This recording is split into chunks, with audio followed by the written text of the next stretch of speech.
믿음의 눈 들어 주를 보리. 이 또한 지나가리라.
욥기서 2장 11절. 욥기서 2장 11절 13절까지 찾으신 줄 하나님 말씀 함께 했습니다. 그때의 욥의 친구 세 사람이 이 모든 재앙이 그에게 내렸다 함을 듣고 각각 자기 지역에서부터 이르렀으니 곧 대만 사람 엘리바스와 수아 사람 빌닷과 나마 사람 소반이라. 그들이 욥을 위문하고 위로하려 하여 서로 약속하고 오더니 눈을 들어 멀리 보매 그가 욥인 줄 알기 어렵게 되었으므로 그들이 일제히 소리질러 울며 각각 자기의 겉옷을 찢고 하늘을 향하여 덩그를 날려 자기 머리에 뿌리고 밤낮 7일 동안 그와 함께 땅에 앉았으나 욥의 고통이 심함을 보므로 그에게 한마디도 말하는 자가 없었더라. 아멘. 하나님이 인정해 주셨던 욥, 인간의 고통, 슬픔, 힘들었던 일은 있어도 그의 생명은 살아 있습니다. 하나님이 사탄이 찾아왔을 때 이 세상에서 가장 믿음이 있는 사람이 누구냐고 물었어요. 그랬더니 사탄도 욥이라고 이야기했습니다. 그래서 네가 욥을 한번 주위에 보았느냐? 그는 온전하고 정직하고 하나님을 경외하고 악에서 떠난 자가 어느 세상에 어떤 사람이라도 그만한 믿음을 가진 자가 없다라고 이야기를 했습니다. 그럴 때 사탄이 하나님에게 말합니다. 아이고 하나님 그러지 마세요. 욥이 부자가 되었으니까, 욥이 축복을 많이 받았으니까 그렇게 잘 믿는 척하지. 진짜 욥에게 한번 자녀들과 가지고 있는 재물을 한번 확 빼앗아 보세요.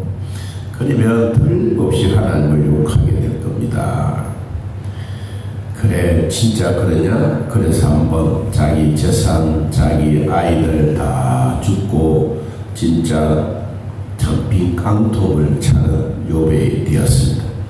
그때 욥의 아내가 욥을 버리고 도망을 가면서 하나님을 저주까지 했습니다. 그럴 때 욥이 했던 말이 주신 자도 여호와시요 거두어가신 자도 여호와시오니 여호와의 이름을 찬송을 받을지어다. 아내는 버리고 갔지만 욥의 마음에 있는 하나님은 욥이 버리지 않았습니다. 두 번째 그런 환경 속에 있을 때 다시 사탄이 하나님 앞에 찾아왔습니다. 네가 그렇게 했느냐? 네, 그렇게 했습니다. 그랬더니 여전히 잘 섬기고 있습니다. 그러면 다시 한번 시험해 보자. 그러면서 이제 시험을 하죠.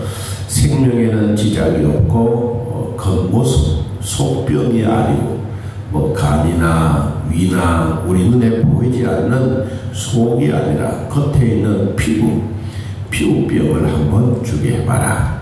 그러면 욥이 벌벌 떨고 하나님을 욕하고 떠나갈 겁니다. 그랬더니 아니다. 내가 인정해 주는 자다.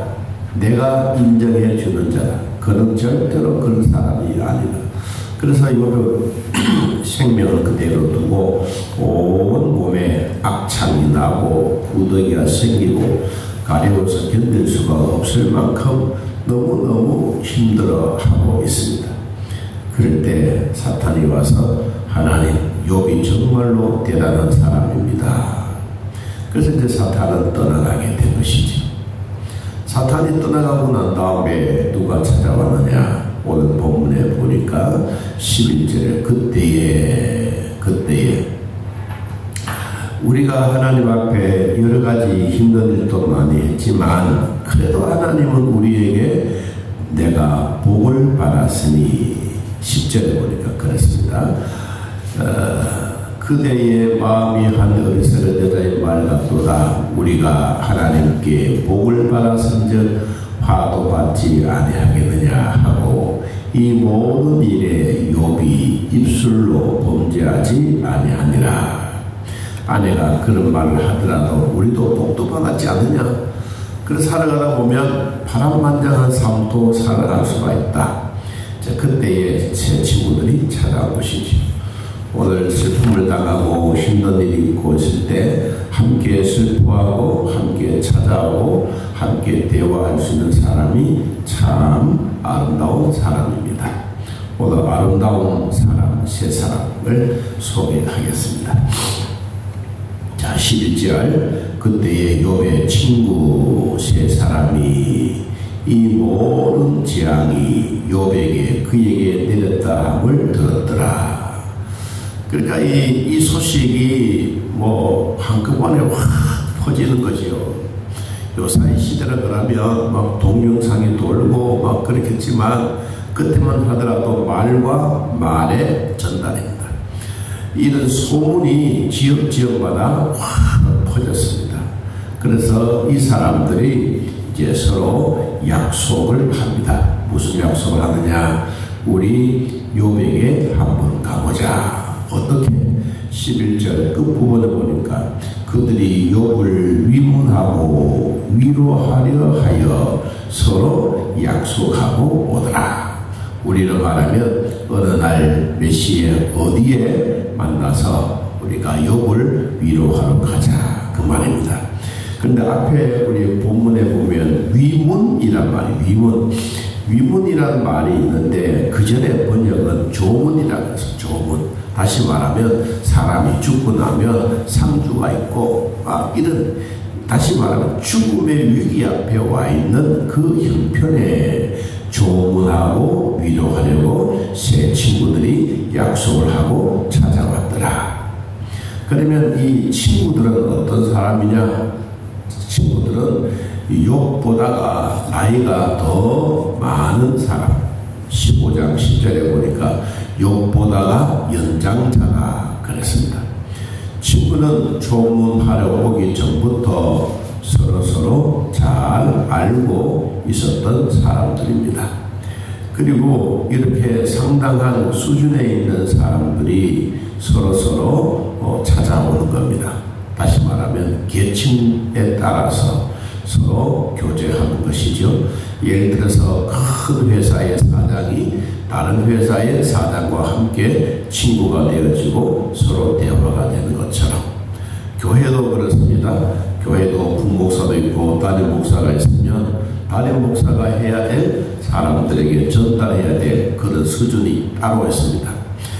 근데 막 부목사를 시켜서 뭐 하라 이렇게 할 수도 있지만 그러나 담임 목사가 해야 될 수준이 있다는 것이죠. 네 번째는 주로 이 세 친구들이 히브리 신앙을 가진 사람이다. 그래서 이 욥이 이러한 질병과 정신적인 고통과 육체적인 고통과 피부병에 있는 그 모습을 이들이 찾아와서 보니 눈에 들어 멀리 보매 그가 욥인 줄을 알기 어렵게 되었다.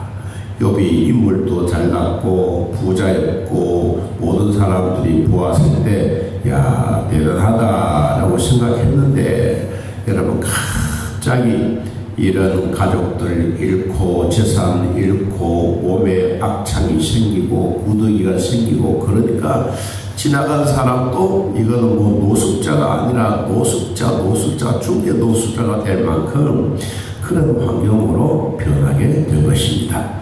그러니까 이 사람들이 찾아와서 어떤 모습입니까?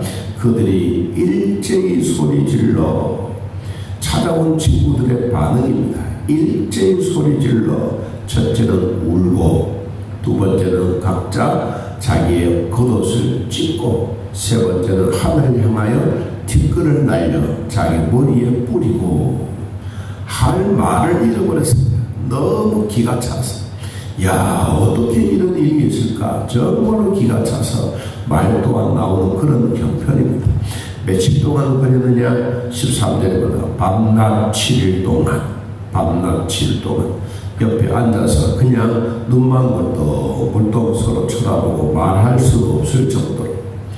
근데 욥은 너무 몸이 가려워서 휘화장을 가지고 끓고 피투성이고 그런 형편없는 모습을 이 친구들이 늘 옆에서 7일 동안 보고 있습니다. 그랬더니 아무도 할 말한 사람들이 없었더라. 그 고통은 이루 말할 수 없다는 것이지. 그러면 오늘 제가 소개하려고 하는 이 아름다운 사람 세 친구에 대한 얘기를 하려고 합니다. 첫 번째 친구가 나옵니다. 11절 곧 대만 사람 엘리바스라. 대만 사람 엘리바스. 대만 사람 엘리바스는 왕입니다. 그 지역의 왕, 대만의 왕. 그러니까 그 욥이 지역에서 우두머리 된 것처럼 욥 주변에도 다 왕과 왕을 서로 이야기할 수 있는 족장이죠. 그런데 이 엘리바스는 이름의 뜻이 하나님은 정금이시다. 하나님은 정금이시다 라는 뜻을 가진 지혜로운 사람입니다. 이 사람이 대만 사람 엘리바스입니다. 두 번째 사람 수아 사람 빌닷의 이름의 뜻은 논쟁의 아들, 수다 떠는 자, 논쟁의 아들. 말을 하면 조금 사람들의 마음을 콕콕 찔러주는 그런 논쟁을 좋아하는 사람. 이 사람은 누구냐 하면 창세기 25장 2절에 보니까 아브라함과 세 번째 아들 그두라의 사이에서 태어난 아들입니다. 그때만 하더라도 이제 빌닷은 아브라함 시대 때, 욥이 아브라함 시대 때 사람이라는 것을 우리가 증명할 수 있는 아주 중요한 자료입니다. 세 번째 소발입니다. 이 소발은 이 즐거움 그리고 수다 떠는 자, 지저귀는 작은 새라는 뜻입니다. 그러면 이 세 사람이 모여서 한 사람은 그냥 말이 그렇게 없는 사람, 한 사람은 자기가 말하면 심장을 막 콕콕 찔러주는 사람, 화나게 만드는 사람. 세 번째 소발은 이야기하면 그래도 서로 대화가 되고 웃음거리가 되고 우리로 말하면 코미디 같은 이런 사람. 지저귀는 작은 새가 되었던 이 사람이 이제 앉아서 욥에게 이런 말 저런 말 이제 3장부터 시작합니다. 자, 욥이 당했던 이 모습을 우리가 보고 위로보다가는 자기들의 입장을 더 강하게 내세워져 가는 모습을 우리는 3장에서 볼 수가 있습니다. 욥을 더 괴롭게 만들고 정신적인 충격을 주고 그리고는 고뇌를 당하게 하고 슬픔까지 겪게 만드는 이 세 사람이 욥과 함께 대화하는 내용이 이제 3장부터 보여지는데 어떻든 우리에게 주어진 오늘 주신 말씀 누구에게나 힘들어하는 상황이 있습니다. 욥이 그랬지 않습니까? 우리가 하나님께 복을 받기도 하고 화도 받을 수도 있다. 그러나 하나님은 욥은 하나님께 범죄하지 아니했더라. 욥은 끝까지 자기의 믿음을 지키고 자기와 함께 살고 하나님은 자기를 경외하는 것을 알고 그의 생명과 그의 믿음의 줄을 하나님은 놓지 않게 했습니다. 여러분 우리 인간이기 때문에 힘들면 막 다 포기하고 싶은 마음도 생기지 않겠습니까? 그런데도 불구하고 믿음의 줄을 누가 놓지 못하게 하느냐? 하나님이 믿음의 줄끈을 딱 잡고 있습니다. 우리가 그래서 하나님이 우리를 지키고 보호하고 있다는 사실입니다. 힘들 때도 어려울 때도 고뇌당할 때도 슬픔이 올 때도 하나님 우리의 믿음의 줄을 믿음의 끈을 딱 잡고 계시면서 내 믿음이 약하면 하나님은 피할 길을 주시고 내 믿음이 강하면 이길 길을 주십니다. 하나님은 내 마음을 아시고 성령을 통하여 오늘도 우리 마음을 위로하고 우리 마음을 격려하고 우리 마음에 하나님이 주시는 믿음의 대를 이어갈 수 있는 큰 믿음의 부자들이 예배드릴 때마다 함께하는 귀한 복을 우리 모두가 받고 좋은 친구, 아름다운 사람들이 되어 남에게 조금이라도 유익을 줄 수 있는 그런 친구들 되기를 예수님의 이름으로 기도합니다. 하나님 아버지, 우리들을 돌봐주시고 우리가 이 땅에 있는 생명에 있는 동안 복도 받았지만 화도 받지 않겠느냐고 욥이 말한 것처럼 우리에게도 파란만장한 삶은 누구에게나 다 있습니다. 이런 위기 속에서도 끝까지 견디며 끝까지 사랑하며 끝까지 하나님과 함께 아름다운 모습이 되게 하여 주옵소서. 하나님, 우리가 믿음으로 애쓰고 힘쓰고 살려고 하지만 그때마다 찾아오는 고통과 고뇌들이 우리들을 괴롭게 하고 있습니다. 그래도 하나님은 나를 버리지 아니하시고 하나님은 나를 믿음으로 인정해 주셔서 하나님이 우리에게 주셨던 귀한 축복들을 받으며 살아가는 것처럼 언제 어디서나 하나님의 나라가 우리 마음에 이루어지게 하옵소서. 먼저 그의 나라와 그의 의를 구하라고 하시는 주님, 우리 안에 내 안에 있는 하나님으로 인하여 기뻐하며 살게 하여 주옵소서. 병원에 있는 자들 주여 꼭 붙잡으시고 치료할 때마다 치료의 광선을 바라게 하사 암덩어리들이 녹아내리게 하시고 치료할 때마다 하나님의 권능의 손길이 살아있는 것을 내 몸으로 느껴지게 하옵소서. 하나님이 오늘 우리들을 돌봐주셨으니 주님의 귀한 사랑으로 복되게 하시고 해외에 있는 우리 선교사님들, 해외에 있는 우리의 믿음의 자녀들, 해외로 나가는 믿음의 식구들 안전하게 보호하여 주옵소서. 예수님의 이름으로 기도하옵나이다. 아멘. 하늘에 계신 우리 아버지여, 이름이 거룩히 여김을 받으시오며 나라의 마음이시며 뜻이 하늘에서 이루어진 것 같이 땅에서 이루어지이다. 오늘날 우리에게 일용할 양식을 주옵시고 우리가 우리에게 죄진 자를 사하여 준 것 같이 우리 죄를 사하여 주옵시고 우리를 시험에 들게 하지 마옵시고 다음 악에서 구하옵소서. 너희 나라와 권세와 영광의 아버지께 영원히 있사옵나이다. 아멘. 자유롭게 기도드리겠습니다.